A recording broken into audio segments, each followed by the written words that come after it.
You're tuned into All Too Real 2. Be sure to subscribe, download, share the show with a friend, and stop by all2real2.com for our social links, Patreon, and TeePublic store info. Hi, I'm Chris. And I'm Jeremy. And I'm Fergal. And we're from Movie Smash. Comic book movies are having a golden age right now with the MCU. Movies based on comics aren't necessarily a new thing, but they're a big thing. Join us every other Tuesday on Movie Smash. We explore these movies and find some hidden gems. Every other week, we revisit some of the best. And some of the worst movies based on comics or graphic novels. Was Green Lantern as bad as you remember? Heck no! Is Time Cop the most accurate time travel movie ever created? Absolutely. Was Mystery Men way ahead of its time? Should they be revisited? Should they be forgotten? Join us on Movie Smash and find out. Listen wherever you find your fine podcasts.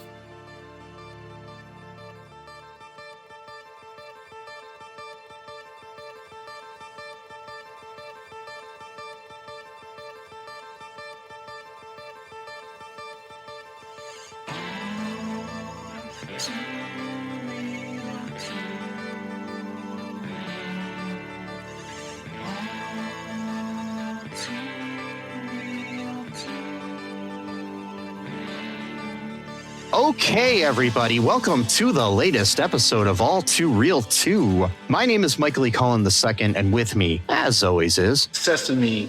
He didn't leave the Cock-a-doodle car. He didn't leave the Cock-a-doodle car? No, he did not. It's an interesting middle name there. Thanks. Or is that your new last name? I don't know. Okay, I can't count anymore. I stopped counting years ago. I owe like probably $100,000 in name changing fees. I want to break something to you, Sesame. Right. Changing your name, they only charge you if you go like to the name changing place. Yeah, I know. But I went to, yeah. Oh, you went there every week? Well, not every week. Well, yeah, I guess maybe, yeah. So did you go there today? No. So this time it doesn't count. Okay, that's fine. That's okay. Yes. I'm okay. So, I'm okay with that. Yeah. So it's okay. You can cock-a-doodle be okay with it. And so today, folks, we're this is our third episode in our based on Stephen King stories, or works of Stephen King, whatever you want to call it. Yeah. You know, that's series. Yeah. Yeah. So yeah, today we are covering the 1990 film Misery, which I will say is my favorite adaptation of a Stephen King project, period. So according to the Internet Movie Database, the log line or description of this is: after a famous author is rescued from a car crash by a fan of his novels, he comes to realize that the care he is receiving is only the beginning of a nightmare of captivity and abuse. The film was directed by the late, great Rob Reiner, written by Stephen King and William Goldman, and based on Stephen King's book. He didn't really write the screenplay, though. William Goldman wrote the screenplay. There are other people who were involved. I've done some research, but he gets the credit. William Goldman, people might know from Princess Bride, among other things. He's like one of the most prolific screenwriters of all time, too. Mm-hmm. So he wrote the book, The Princess Bride, and the screenplay of the movie that was also directed by Rob Reiner. Right. So the film stars James Caan as Paul Sheldon, Kathy Bates as Annie Wilkes, Richard Farnsworth as Buster, Frances Sternhagen as Virginia, and Lauren Bacall as Marcia Sindel. There's also other people like J.T. Walsh as a state trooper, Sherman Douglas, like a bunch of like TV people. Misery the pig is in the movie as herself. Rob Reiner is the voice of a helicopter pilot. But this is pretty much what they call a two-hander, where most of the movie is just James Caan and Kathy Bates. Yeah, there's not a whole lot. Yeah.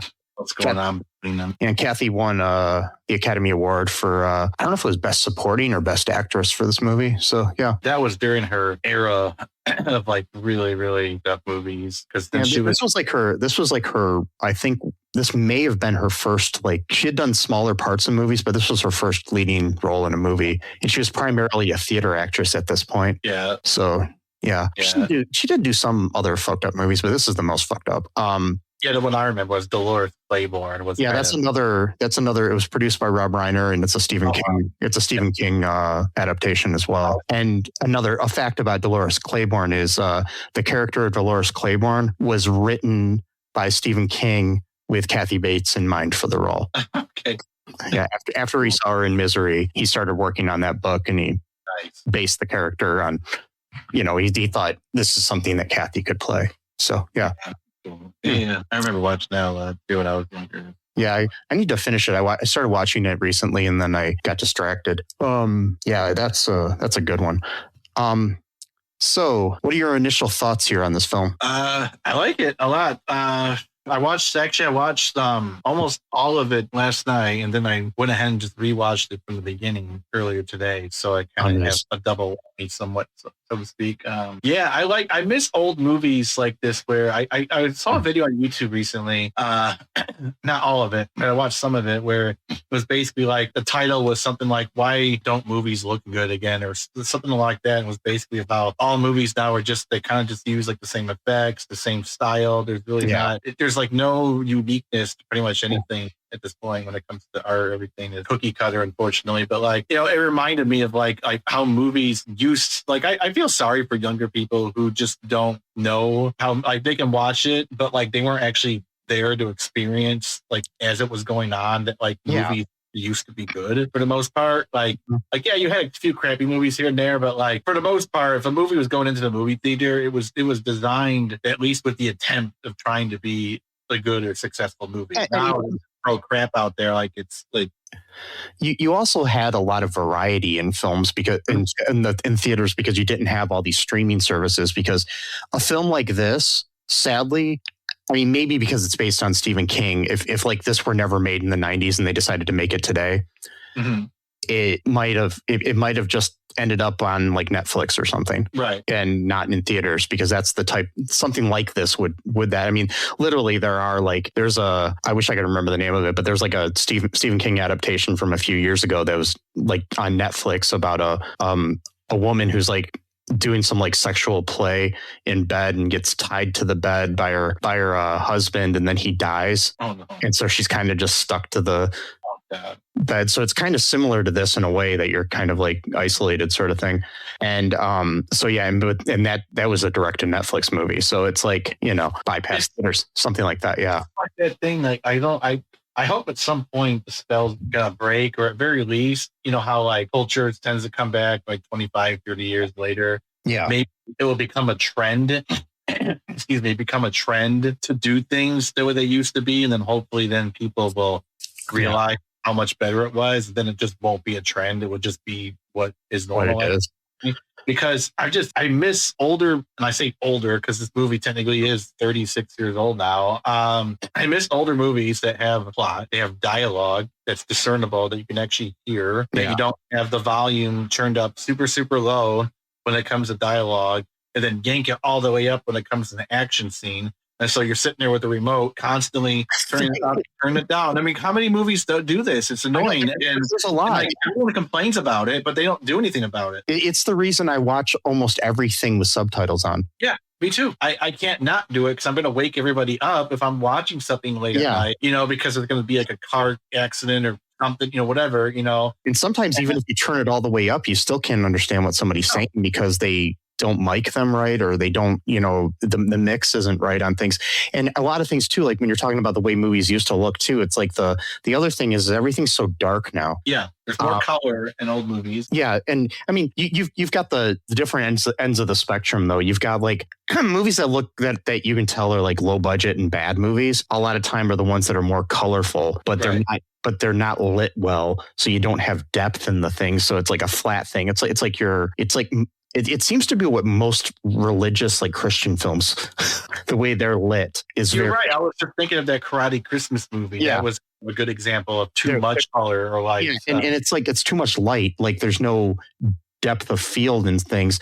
And like a lot of movies now have there's no depth of field because there's no light at all. And it's like sometimes you just got like all this action going on and it's dark and you don't even know like, okay, who just punched who, whose car is that? What's the, it's just, right. Yeah. It's Yeah, I know. I just wish people would light movies like they used to. And I mean, you've got like a lot of things are digital now too, so it's different. But it's like when things were on 35 millimeter, like this movie, you've got to light it a specific way, and it's so much. I mean, it's so much easier now to do things, but it's still like That's the problem. It doesn't seem like the care is into it to create a good thing. I mean, I'm not saying that it's completely void because, you know, you have people like David Fincher or Christopher Nolan or other people that do, you know, that like Christopher Nolan or David Fincher do the lighting well. Like, you know, they have good cinematographers, and there are some movies that are still good cinematography, but it seems like most movies that are going to theaters now are just these big blockbuster CGI crap, you know? So see, that's the problem when you level the playing field a little bit too much. Like the whole point is like with AI music, for example, or AIR, where it's like they'll even like promote these things in their ads, saying things like anyone can be an artist and anyone could do this. And it's like, no, by definition, not anyone can, because by definition, everybody in the world would be an artist, which is just factually not the case. You actually have to work and practice and get good at something. And I know this might hurt your feelings a little bit. Some people are just veterans and other people are. I know. Yeah. It's hard. Like the fathom that, like, you might try, you know, like I always feel like I'm middling. Like I've got the talent more than the average musician or producer, but then I'm just not at that point where I could ever be like regaled as like the best in my field or whatever. And I've just learned to accept that. I don't just plug in AI and go, oh, write me a hit song in this style, blah, blah, blah. Oh, I'm an artist now. It's like, no, you didn't write any of that. All that did was just take a whole list of other things and just extrapolates it from millions of songs. And then it just puts together a song based off all of the, you know, analysis of all these other songs. And yeah, CGI is not like AI. At least you actually have to put in the work to actually make it. Yeah, but the problem that they have with it is you get something like Quantum Mania or something that they try to rush to theaters, so they don't give people enough time to do the CGI properly and the art right. Yeah. And the problem you got too is like there's no practical anymore. It's all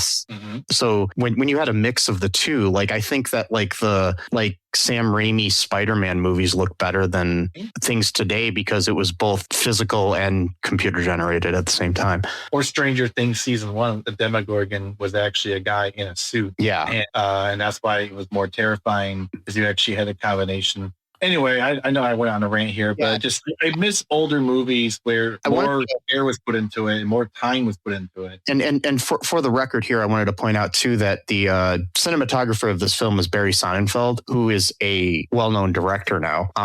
He directed the Men in Black movies, the first 3 at least, and but prior to this, he did cinematography. This was the last movie that he did that he was the director of photography on, but he also did Miller's Crossing with the Coen brothers. He did Big with Penny Marshall, who was once married to Rob Reiner.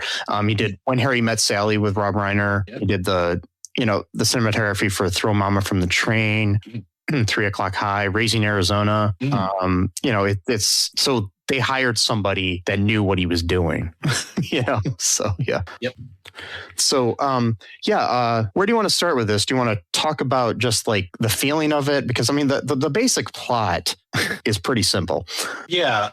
Mainly the feeling, because like the plot would take like 5 minutes to go over, because nothing really happens. And like there's so much suspense and talking, but like as far as like actual action, things actually happening, there's only probably like 3 or 4 scenes that actually are things happening. And it's fine. It's okay. It's just that it's that isolated suspense. It's like so there's some of that like in The Shining, another Stephen King thing, but like, being like isolated somewhere. But this is like taking The Shining and putting it in one room and taking away the supernatural element. It's more the scary psycho woman that I do like how the movie slowly builds up Kathy Bates as Annie Wilkes. Like at first you don't know. I mean, obviously if you're going into the movie, you already know it's going to be creepy if you know the history of it. But if you had never heard of this and just watching it, it's just like it slowly builds her insanity. Like she at first she just comes off as like maybe a little bit eccentric, isolated.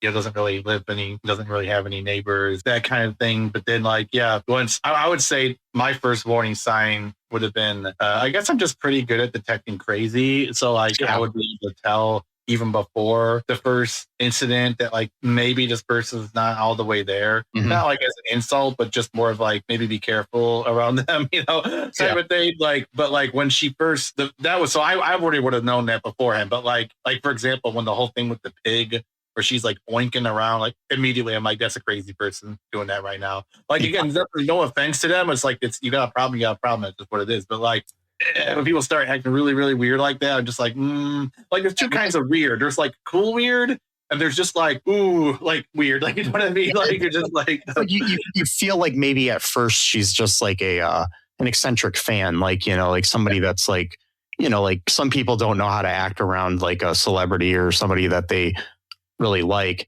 But so it seems like, oh, okay. And she's like kind of like just an eccentric woman. And then, but you start to realize, oh, wait, no, she's a serial killer. Like there's something wrong with like the first big within the movie itself. Like you said, like I would probably detect this a little bit earlier on, but within the movie, the canon, if you will, of the movie itself is when she's feeding him tomato soup and she's getting all worked up because he is swearing in the novel and she doesn't like bad language, and he was just trying to explain to her why it was necessary because in the movie these are kids that grew up in the slums. He grew up in the same way. He's like, people just talk like that was just how we talk. And she took great offense to that and just starts getting really, really, really, really, really amped up, like real fast, like, oh boy, like unhinged, here it come, like, and she's just like, I don't go to the store and tell me, give me a bastard size of or whatever, I don't know, something like that. She spills the tomato soup on his bed and she's like, look what you made me do. I'm like, oh boy, here we go. like oh no, like this is the worst place to have like an accident where you literally can't move, like you're like you're dependent on the person who is like gonna murder you. It's like it's really creepy. And I mean, the book is even creepier. I've never read it, but I looked up like the differences and stuff. So like the big difference is, okay, so there's the scene where she has this thing called the hobbling. Oh God. Where she breaks his legs because she's mad at him and wants him to stay longer, basically. So in the movie, I mean, in the book, I mean, in the movie, it's like with a sledgehammer and stuff. In the book, she uses an axe and cuts off one of his feet, like clean off. Oh God. Before and then she does it to one of his thumbs later too. She just cuts it off. How you expected the word then? Okay. Well, I guess you don't. I don't understand thumbs, but I understand that cobbling thing of why would you need to put his feet in between a board? Like, wouldn't you just cause as much damage by just taking a sledgehammer to his feet without them being? I don't really know what the difference would even be. What it does is because you're taking, because like if you have nothing to brace the foot up against, it's going to flop more. Oh, right. Okay. You're basically just breaking it because you're hitting it up against something hard. So it's it's going to hurt and do more damage. It's more damage that way. Yeah, exactly. Yeah. I saw the some of the behind the scenes, like the way they did this, they made fake feet. Obviously they didn't really do that to James Caan's feet. I'm glad. They had these fake feet, and I guess the speaking of them flopping, I guess because they did so many takes on it that the feet just kind of flopped away. So they had to take the feet and put like a wire, like coat hanger or something inside them to hold them tight. And they had a crew member right underneath the bed, just holding them there so they wouldn't get away. So hilarious.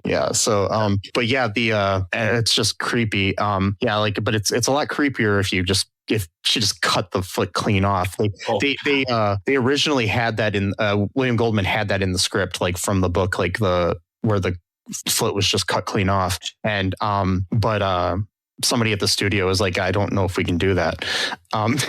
Nowadays, you might be able to get away with that, but back in 1990. But then, and William Goldman was kind of upset about that. But then eventually, he's just like, it's actually kind of creepier the way it's done in this.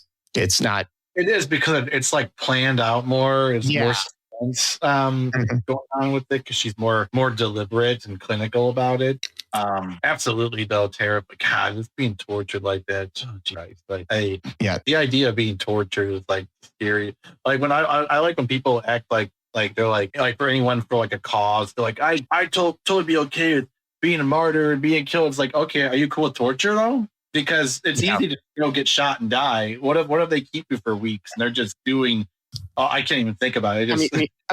What if you're in an Israeli prison where they take a hot rod and stick it up your ass? That's what I'm saying. So it's like, that's what I'm saying. One thing would be like, oh well, I totally die. It's like, yeah, you'd be lucky if you died for the cause. Actually, yeah.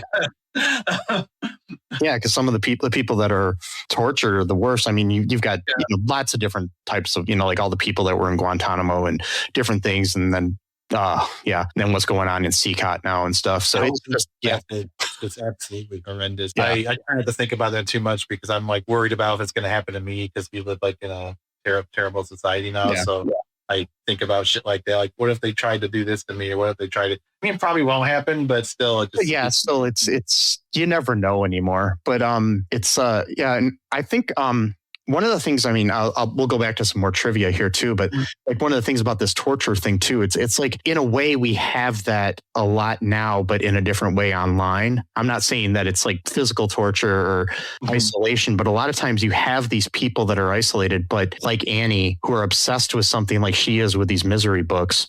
And I mean, can't accept something happening different than the way they want it to. And so, that happens in some fandoms like Star Wars. And or Stranger Things. Stranger Things right now, people that can't let things go. Like as we record this will be out in February, but as we record this, Stranger Things finale had just happened, and people online are not happy with the way it ended. I mean, whatever. I mean, you're never going to be happy with the way somebody does something.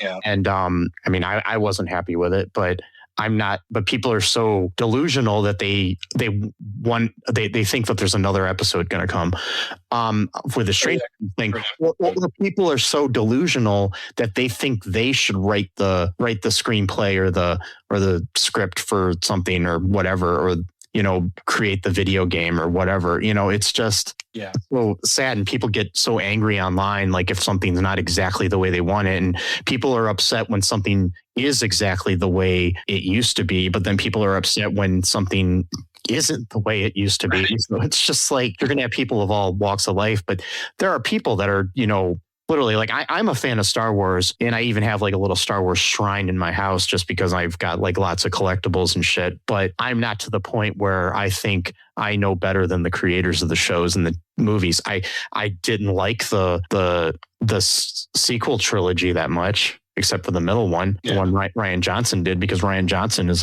a careful writer and creator, and he knows what he's doing.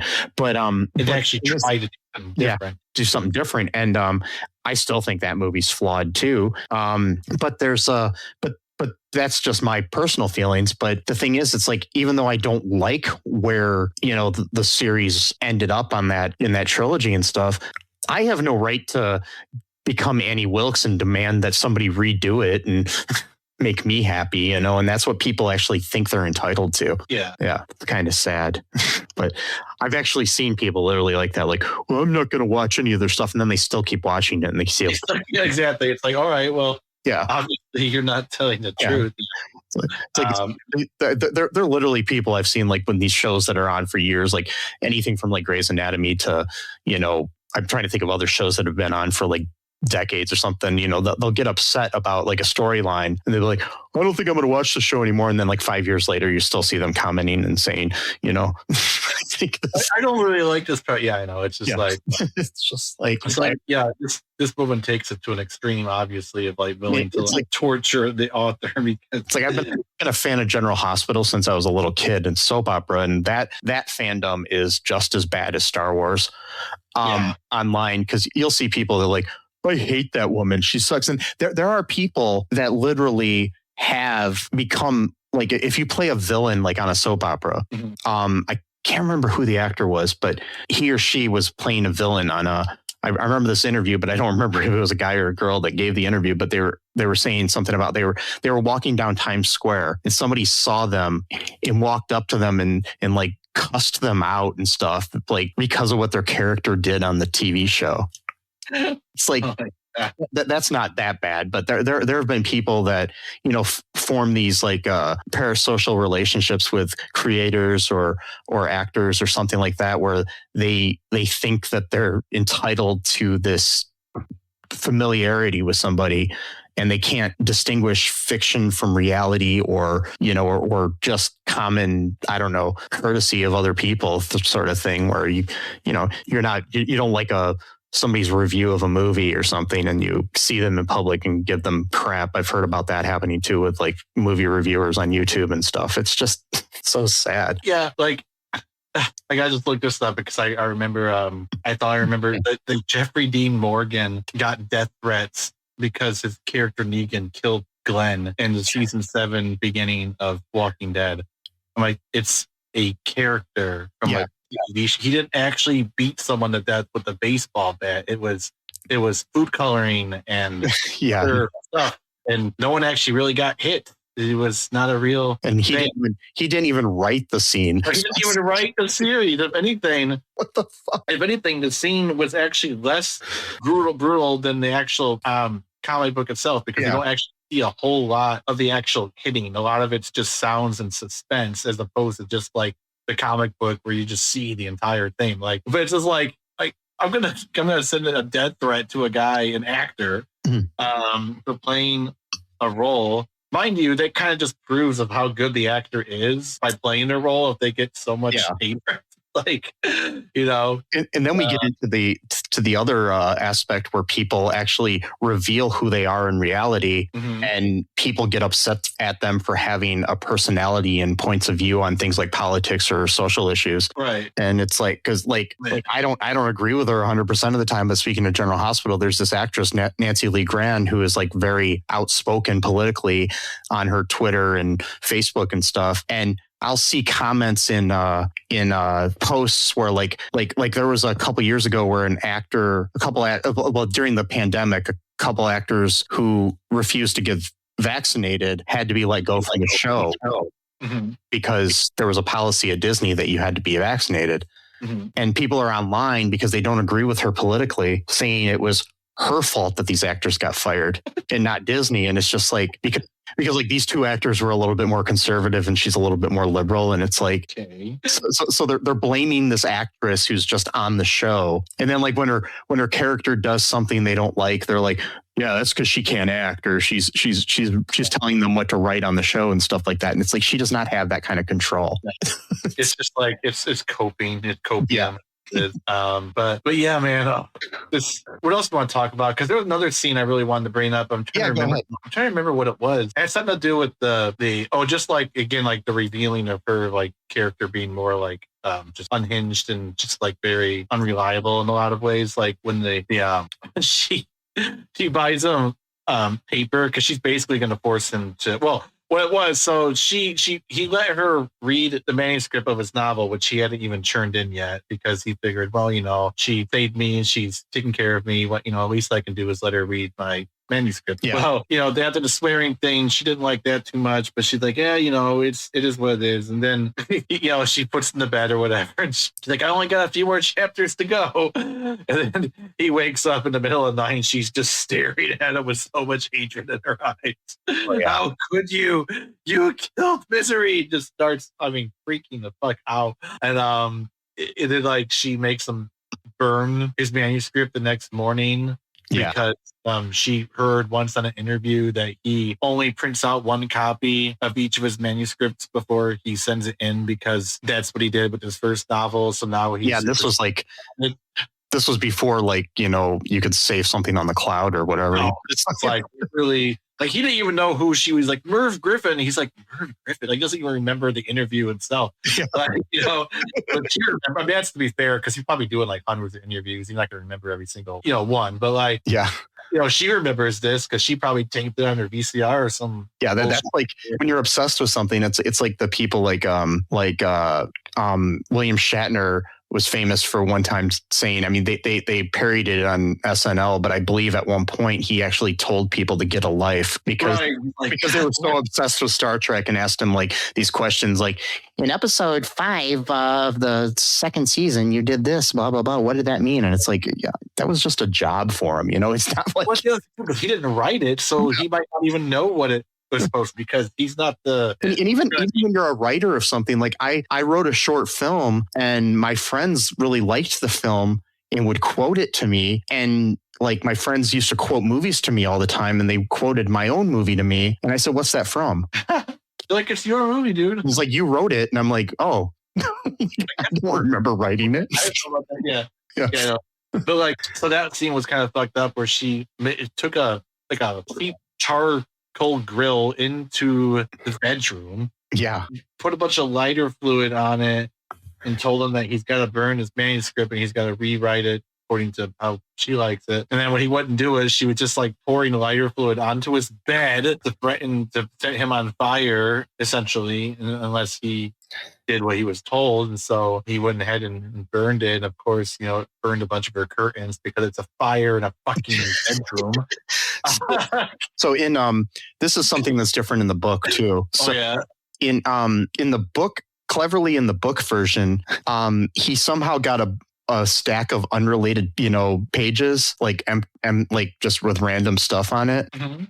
And she doesn't destroy his entire novel. She burns that instead. So he know then that she was going to try that or something, or I don't know. He somehow it got switched or something. He switched it, and then she only burned. I don't know. Because I'm only reading a synopsis here, but she, you know, he later went on to publish the book.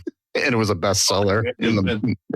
It's just like, oh man, like, and so there was that scene that was kind of really scary. The other one is where she buys him this really expensive paper for him to rewrite the book, and he basically like politely tells her like, you know, he appreciates it and stuff, but that particular type of paper smudges a lot, and so you know it might cause a problem. And I love her logic. He's like, well, mine was the most expensive. I'm like, that doesn't always mean what you think. Like, just because something's more expensive doesn't mean it's better for what you're like, you know what I mean? Like, oh, this Lamborghini is more expensive than this garbage truck. Sure. Yeah. But if you need trash to be picked up, you use the garbage truck, not a Lamborghini.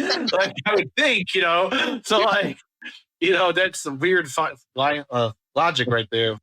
So she took it really personally. Yeah, I live in this really ritzy neighborhood and all my trash is picked up by a guy in a Lamborghini. He can only do one pickup at a time. Yeah. Very inefficient way of we've got to go take it to the landfill and come back. He probably only does about 10 runs a day. Yes. Very inefficient. It's very expensive. Like I mean I pay $1 million a week to the duck, but it's just, you know, it's worth it. Lamborghini stinks too. He's not cleaned every day too, so it's he gets the Lamborghini cleaned every night too, so it's really worth it.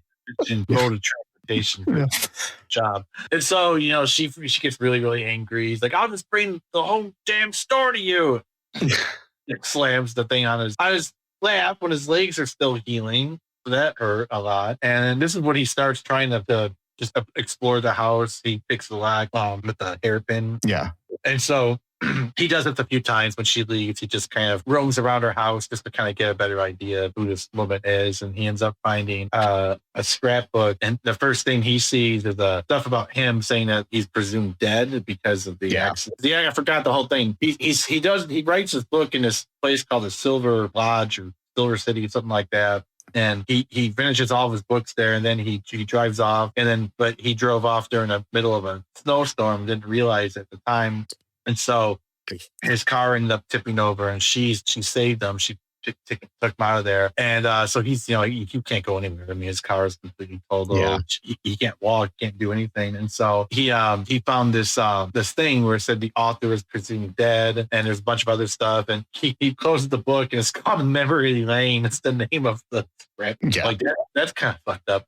But then we find all these articles of like her, you know, graduating with honors, you know, from this college, and then she's gonna be the head of this nurse department in this city, but it's like all over the country. Like she just moves the place. Talking about like her dad dying and stuff like that. And so an interesting thing, if Lizzie Kaplan plays a younger version of this character in the second season of Castle Rock. I just watched 2 episodes of that tonight. Really good. The really first good. season or the second season? Second, I didn't even bother to watch it. I just wanted to watch this. Yeah. Version of it. Go back and watch the first season. Okay. And then because it ties in at the end. But okay. That series is really, really underrated. Which is funny because it's produced by the guy who I was talking about the not liking the sequel trilogy for J.J. Abrams, but yeah. So he's good. I like him, but it's like sometimes he doesn't really hit it out of the park, in my opinion. But can't always do it. Yeah, Lizzie Kaplan is just brilliant as a younger version of the character too. Is that supposed to be canon? Because that takes place in 2019. So well, is this this is like it's like the characters are moved up to present day and stuff. Okay, all right. So, but it's still a younger version of her. It's not really, and the series is kind of like it takes place. It's not written by Stephen King. It just takes place in his universe. Okay. So you have characters that appear in his books in the series, but you don't. There's because some of there's some characters in that series from other books, like Ace Merrill is from The Body, which became Stand By Me, another Rob Reiner movie. But so there's different things like that. So but it's such a good show. And the first season is brilliant too, but it's different because Annie Wilkes isn't in it, and it's like each season is kind of an anthology, but they do tie to each other at the very end. I'll probably have to go back, which is weird too, because I started watching it, and then season 2 has this big thing with like Somali immigrants. I'm like, oh my God. Just like with everything now going on, it's like, why am I watching this all of a sudden? Where it's like, these goddamn Somali, you take no rap out or whatever. I'm like, oh boy. like great. Now I got to hear this in the TV show as well. It's good though. But it's very Tim Robbins is also I know too. Really good. Speaking of that, the first season takes place a lot in Shawshank Prison, so it's and Tim Robbins was in the movie Shawshank. Exactly. It's very good. Yeah, tight on it. If you end, I'm recommending this to other people. If you like that and you liked, if you end up liking Castle Rock, I suggest right after that going into Welcome to Derry. Right. Yeah. A lot of this ties into each other. In certain ways. Anyways, the another difference from the book and the movie. So the sheriff Buster comes to Annie's place looking because he doesn't believe Paul is dead. He is looking around and he has his suspicions about Annie, and so he goes to her place and is looking around and everything, and eventually she just shoots him with a shotgun in the chest. Graphic. Save the guy or find him. So in the book, so it starts out in the winter, and it's in the book, it like takes place over a longer stretch of time. So he's in the inner place even longer. I mean, you already seemed like he was there for a while in the movie, at least. But snow hasn't totally melted by the end of this movie.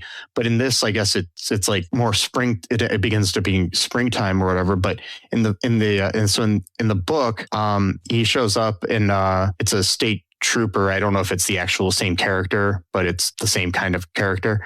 Mm-hmm. State trooper shows up on the hunt for Paul, and when she realizes that he knows that Paul's in the house, she stabs him and then takes him outside and runs him over with her lawnmower. Wow. Yeah, I understand why they didn't put that in the movie, but it's like Bloodline's Final Destination shit. Yeah. Oh man. When I read that, that's what I thought of.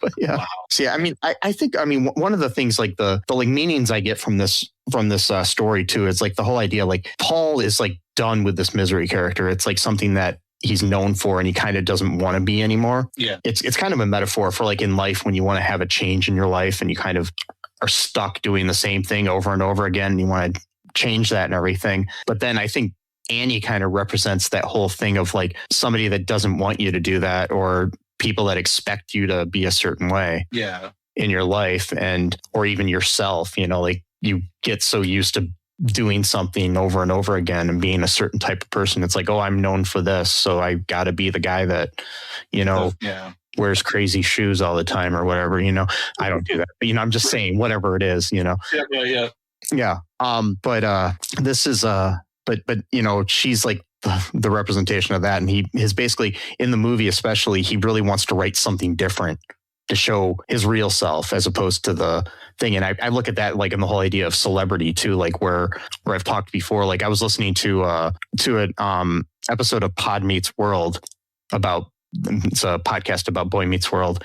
And they had the hosts from How We Made Your Mother, which is a podcast about how I met your mother, which Josh Radnor and I can't remember the guy's name, but one of the co-creators of the show, they co-host. And so Josh Radnor was on there, and he was talking about the fact that like as they start writing things and they start to like tailor the character to you, certain things of your personality are then put into the character. And so then when you do those things in real life, people are like, oh, you're trying to be like the character. Right. But it's like, no, the character did that because I do that. Like Ted liked to read books, he was saying. And so I'm on Twitter recommending books to people, and they're like, oh, you're trying to be like Ted. He's like, no. He's like, no, I like to read books. Like, it's just like, yeah. Exactly. So it's like you can't really be yourself because you get so lost in who you are as a actor or a writer or a musician or whatever it is. Like, it's like when a musician wants to, like, oh, I've been known for doing, pop music, and now I want to try country or something. It's like you can't, people can't accept it sometimes. No. Yeah. So I don't know. So another thing that I found out too is like, James Caan never liked to rehearse. Oh, okay. Kathy Bates really loved rehearsing. So one thing that James Caan praised Rob Reiner for was the fact that Rob Reiner said to him, because like he was kind of complaining, he's like, I don't like rehearsing with her. And then Rob Reiner was like, use it. Use the fact that you're mad that Kathy likes to rehearse, because it helps you show your contempt for Annie Wilkes more, So like I love that too, because like even though like she's like obviously like gonna hurt him and stuff, but like he's still like sarcastic with her at times and stuff, where like she like takes him around the room in his wheelchair, and he's like, what do you like? He's like, oh yeah, I always wanted to explore the other part of the room. Yeah, and it's like and then he did the same thing too to Kathy Bates, because they're clashing over the things. And oh, okay. So they ended up doing like a compromise where they didn't rehearse as much, but she was complaining that it didn't seem like when they were acting together, because she was so used to theater where you're listening to each other and you're interacting with each other, because you practice a lot. And she commented to Rob that Caan was not attempting to relate or listen to her, and he said to her to use that frustration because it makes sense that his character doesn't really give a shit what you're saying. Exactly. Basically. So yeah. I should be. Well, it really helped that they had two different acting styles because of those characters being so different. And I mean, it helped you feel this like sense of, understanding and being able to relate with the character of Paul, Yeah. And help with the craziness. And I mean, obviously, and the thing is, it's like until he died, James Caan and Kathy Bates were good friends. So it wasn't like it caused it wasn't personal. It wasn't like a rift like that way, but yeah. And a lot of people didn't want the role of Paul. Like they had offered it to Jack Nicholson, and he was not really sure that he wanted it because of being in The Shining and didn't want to do more. You want to be like another Stephen King, thing. It was like other people were offered it, like everybody in Hollywood, like Warren Beatty and different people. It's like I guess it was offered to Warren Beatty, Robert De Niro, Michael Douglas, Richard Dreyfuss, Harrison Ford, Morgan Freeman, Mel Gibson, Gene Hackman, Dustin Hoffman, William Hurt, Kevin Kline, Al Pacino, Robert Redford, Denzel Washington, and Bruce Willis. Bruce Willis went on to play the role on Broadway.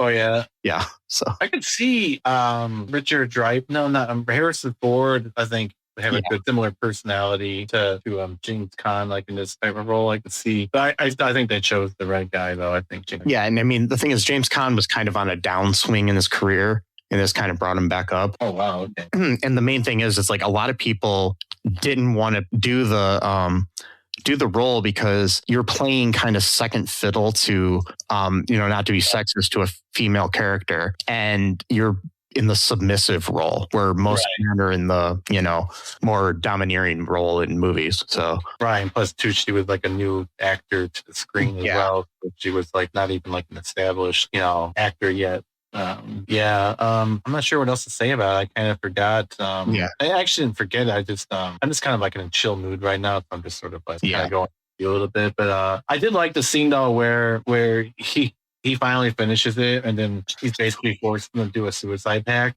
So he's like, well, let me just finish the story first, and then we could like send it out, to the rest of the world so that they'll be able to read it, too, or whatever. But then, he threatens to burn his book, but not threatens. He does burn it, and she freaks out, and they get into a really bad fight where she starts cussing a whole lot. I thought she hates language, but apparently she was cussing a whole lot, and which was unrealistic too. Of like, how many times did she get hit in the head and didn't die? I'm like, okay, come on. Like, he hits her with the typewriter, like a really heavy. Those like it's up like not a big deal. Like.